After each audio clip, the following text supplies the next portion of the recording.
So here's a quadratic where we don't actually have an x value, just an x squared.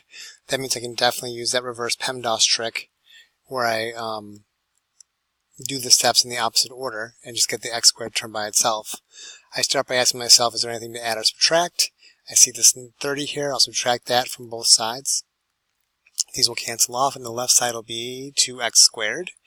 And on the right side, these guys are friends, so they make a negative 32. Check. Then I'm going to say, is there anything to multiply or divide?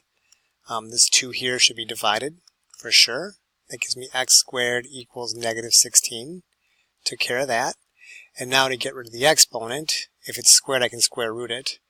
And that's why this problem's on here twice, because now we're squaring a negative number. And instead of saying no real solution, we know that we can use that I thing that we learned about. So, a couple things.